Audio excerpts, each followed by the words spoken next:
Fala galera, eu sou o Matheus e você está no canal Matemática Trivial.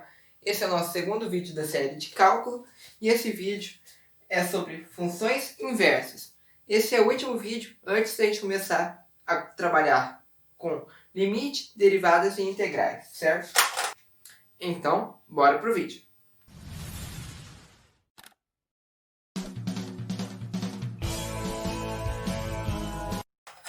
Primeiramente, não confunda uma função inversa com f de x elevado a menos 1. Aqui temos f de menos 1 de x, o que é diferente de f de x elevado a menos 1. Esse caso é a função inversa. Esse caso, em que temos entre parênteses o f de x elevado a menos 1, temos o caso de 1 sobre f de x. Esse caso, o que quer dizer? F de menos 1 de x igual a y. Isso é a mesma coisa que f de y de x, certo? Então, no lugar de x da função, eu quero uma função que eu injetando y vai me dar x, certo? Então, um exemplo aqui, vou fazer a tabelinha da x pela f de x. F de x é a mesma coisa que y, certo? Então, na nossa tabelinha imaginária, o valor 3 responde ao 7, o 4 ao 5, o 5 ao 3. Como que ficaria a função inversa da f de x nesse caso? Então, para o valor de x igual a 3, igual a 5 e igual a 7. E aqui o f de menos 1 de x. O que a gente vai fazer? Agora, eu estou criando a função inversa. Então, que valor de x que dá 3? 5. Quando eu injeto 5, ele me devolve 3. Agora eu quero o caminho inverso. Eu estou injetando 3, ele vai me devolver o 5. Pensa a função como uma máquina. Aqui eu tenho o eixo x, certo? E aqui eu tenho o y. A função é uma máquina que pega o número 3 e transforma ele no número 7. A função inversa, que no caso é f menos 1, né, de x, essa daqui seria a f de x, né? Essa é f de menos 1 de x. O que ela vai fazer? Ela vai pegar o 7 e vai transformar no 3 de volta, certo? Porque ela faz o caminho inverso. Então vamos ver. Lá eu colocava o número 4 e dava o 5. Se eu pegar agora o 5 e colocar na função inversa, vai me devolver o 4. Aqui, eu colocava o número 3 e me dava o 7. Agora eu coloco o número 7 e me dá o 3. Ficou claro a ideia de função inversa? Eu tenho uma coisa. A função leva para lá e transforma em outra coisa. A função inversa vai fazer o inverso.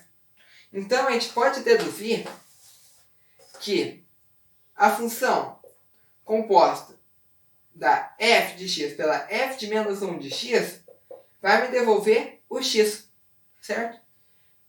Se eu pego uma função e coloco de volta composta, é a mesma coisa que eu estou aqui. Fiz a função. Vim parar aqui, virou um y. Faço a função inversa. Volto novamente para o x. Então, isso quer dizer que a f de menos 1 da f de x, eu estou aqui, né? Fiz o caminho inverso, que é o f de menos 1. Fiz o caminho de volta. Vai me devolver também o x, certo? A regra de existência. Não são todas as funções que têm função inversa. Por exemplo, a função x ao quadrado não tem inversa. Por quê? Porque para ser função inversa, ela tem que ser, em primeiro lugar, injetora. O que quer dizer que uma função é injetora? Para todo x1 diferente de x2, então, para dois valores diferentes de x, eu vou ter dois valores diferentes para o y. No caso, o f de x1 tem que ser diferente do f de x2. Se eu pegar a função x elevado ao quadrado, para dois valores de x1 diferentes, será que a gente tem valores de y igual? Vamos pensar um pouco. 2 e menos 2. 2 ao quadrado, 4. Menos 2 ao quadrado, 4 também. Então, não é injetora. Tem outro jeito que é através do gráfico. Vamos olhar para o gráfico da função x elevado ao quadrado. E esse método se chama traçar uma reta na horizontal. Se a gente traçar uma reta na horizontal e tocar apenas um ponto do gráfico, é injetora. Se tocar 2 pontos, igual nessa função, não é injetora, certo? Um ponto injetora, 2 pontos não injetora.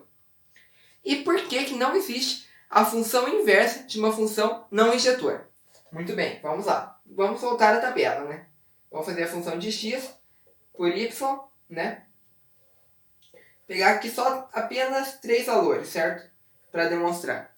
Pegar o menos 1, 0, 1, ok? E se o x é menos 1 elevar ao quadrado, vai dar 1. X 0 ao quadrado é 0, 1 ao quadrado é 1.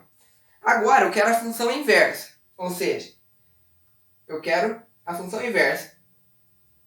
O 1 dá menos 1 e o 1 dá 1. Então, se eu fizesse essa função inversa, ela teria esse comportamento. No 0 é 0, no 1, os valores dela são 1 e menos 1. Então seria desse tipo, se a gente tentasse fazer a função inversa. Aqui, se a gente traçar uma reta na vertical, vai tocar em 2 pontos. E se toca em 2 pontos, não é função, certo? Porque para ser função, um elemento de x tem que corresponder a um elemento de y, certo? Aqui pode, né? Um elemento de y corresponder a 2x, né? Diferente. Mas o inverso não vale.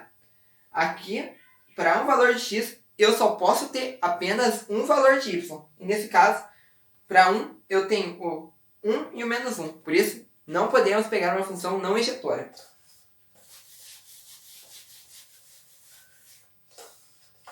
Então, a condição de existência é ela ser injetora.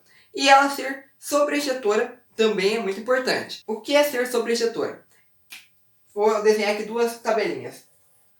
1, 2, 3, 4. E aqui 5, 6, 7, 8. Vamos fazer o gráfico. Isso é uma função, certo? Ela é não injetora. Porque se ela fosse injetora, valores de x diferentes não poderiam dar valores de y diferentes. Como o 1 e o 2 têm o valor 5, então não é injetora, certo? Mas agora eu estou trocando. O 2 ele está se ligando aqui ao 4. Se tornou injetora, porque para cada valor de x eu tenho um valor diferente de y. Mas ela não é sobreinjetora, porque temos o 8 sobrando. Ela continua sendo função, mas ela não é sobreinjetora. Porque quando é sobreinjetora, todo o valor do contradomínio, aqui é o contradomínio, aqui é o domínio, né? Todo o valor do contradomínio é imagem. E aqui no caso, o menos 8 não é imagem. Se a gente anulasse o menos 8, aí seria bijetora. O que é bijetora? Injetora e sobreinjetora ao mesmo tempo. Certo? Daí temos várias opiniões sobre isso. E pessoas podem falar que, tipo, para ter função inversa, precisa ser injetora e sobreinjetora. Que é verdade. O que a gente pode fazer? A gente pode falar que a função o contradomínio dela é dos reais positivos, um exemplo. Daí, ela vai ser sobreinjetora, certo? Então, fique atento. Por exemplo, mas fique atento, porque a função raiz quadrada de x tem função inversa, que é a parte direita da função x ao quadrado. Aí a gente vai ter que mexer no contradomínio e no domínio. Então, já vale ressaltar uma coisa muito importante. O domínio de f é igual ao contradomínio da f de menos 1 de x. Ou seja, o domínio da função é igual ao contradomínio da função inversa. O que é muito lógico, né? Porque agora o que era x virou y e o que era y virou x. Então é muito lógico a gente pensar que o domínio da f é igual ao contradomínio da f de x. Então, o contradomínio da f é igual ao domínio da f a menos 1 de x. Ou seja, da função inversa. E como, a partir de uma função, a gente consegue encontrar a sua função inversa? Vamos fazer exemplos para ficar claro, a gente tem a função x ao cubo mais 3. Como que a gente vai encontrar a função inversa? Primeiramente, substituímos no lugar de x, y. No lugar de y, x. E tentamos isolar o y. Então, vou passar o mais 3, menos 3 para o outro lado. Né? Y ao cubo é igual a x menos 3. Vou tirar a raiz cúbica dos dois lados. Então, morre aqui, né? Fica y igual a raiz cúbica de x menos 3. Vamos ver se aquela coisa que eu tinha falado anteriormente é verdade. Se eu fizer a função composta de f pela f de menos 1 de x, né? Ou seja, função inversa de x, vai dar o próprio x. Então, eu vou fazer f dá f de menos 1 de x. Vamos ver se isso é realmente igual a x. Vamos lá. Então, vai ficar a f de raiz cúbica de x menos 3. No lugar, então, de x eu tenho que escrever essa função. Então, vai ficar raiz cúbica de x menos 3 elevado ao cubo mais 3. Aqui, cubo com raiz cúbica corta, sai da raiz x menos 3. Mais 3, menos 3 mais 3, dá 0. Sobra realmente x. Então, essa é realmente a função inversa dessa. Caso você ficar na dúvida, é só tentar fazer a função composta e ver se chega no x. Certo? Agora, o exercício me deu o gráfico da função e me pede a função inversa. Como eu vou fazer? Ele deu somente o gráfico. Então, ele deu o gráfico dessa função e ele quer a função inversa. Como que a gente consegue através do gráfico a função inversa? Muito simples. A gente traça a função f de x igual a x, né? Que é a função tipo cada valor, né? Tem o seu próprio imagem 5, vai dar o próprio 5, certo? Todo valor de x vai ter o mesmo valor em y. A gente traça essa função. Agora a gente espelha em função f de x. Então, teria esse comportamento. Pronto, fizemos o gráfico muito facilmente. Apenas espelhamos. Sempre é só espelhar em torno da função f de x igual a x. Agora, vamos para o suprassumo desse vídeo, que é a função inversa mais usada na matemática. Temos uma função exponencial, do tipo 5 elevado a x, certo? Qual seria a função inversa dessa função? 5 elevado a x é igual a f de x. Agora, eu quero a função inversa disso. 5y igual a x. Eu quero isolar o y. O que eu faço? Logaritmo. Então, eu vou aplicar o log. Vai ficar o quê? Log de x na base 5 é igual a y. Né? Lembra da regrinha? Faz assim, ó. O que está aqui embaixo vem aqui em cima. Então, fica x igual a 5 elevado a y. Pronto. Já isolei o y. Então, a função inversa da exponencial é a logaritmo. E essa função log a gente vai usar muito em cálculo. Uma particularidade é o número de Euler, o número e. Aproximadamente 2,7. E ele pode ser encontrado, né, como 1 mais sobre 1 sobre n elevado a n, com n tendendo ao infinito. Mas calma que a gente vai ver isso mais pra frente, certo? Só queria deixar curiosidade, né? Então, quando a gente tiver o log na base e, a gente vai chamar de logaritmo natural, ln, certo? Que é a mesma coisa que log na base e, certo?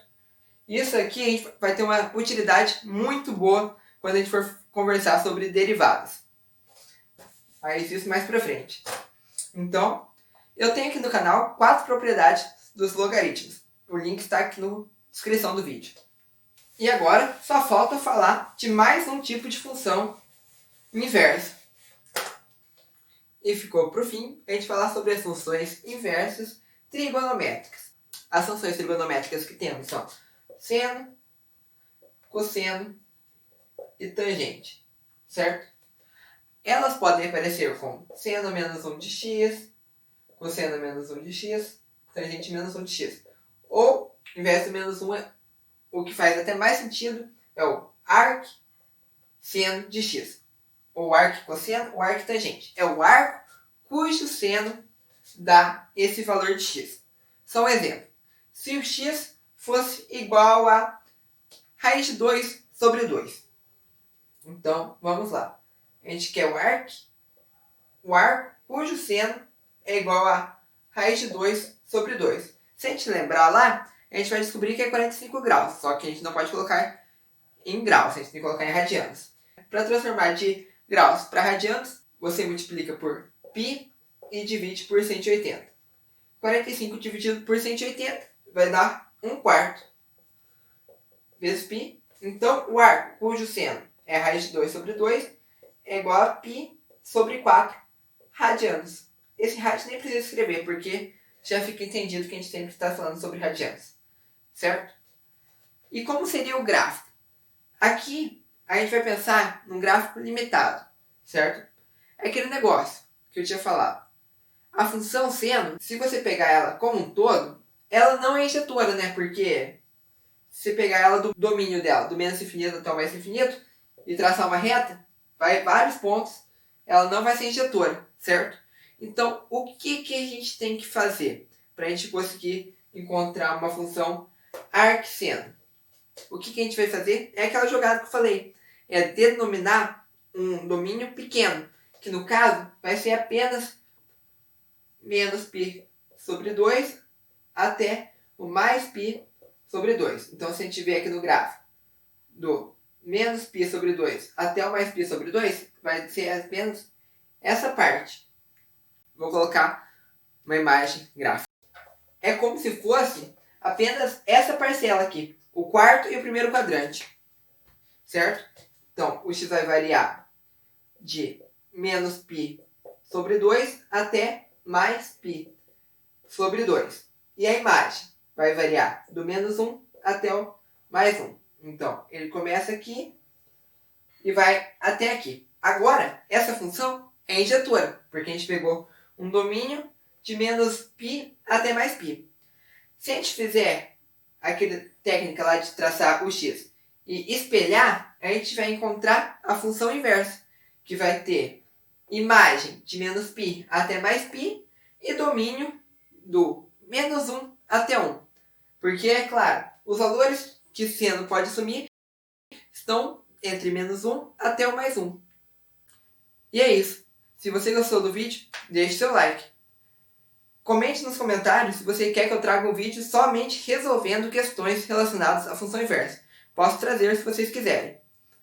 Se você gostou, se inscreva no canal e deixe seu like. Compartilhe com seus amigos. Vamos disseminar o conhecimento. Valeu? Falou, até a próxima.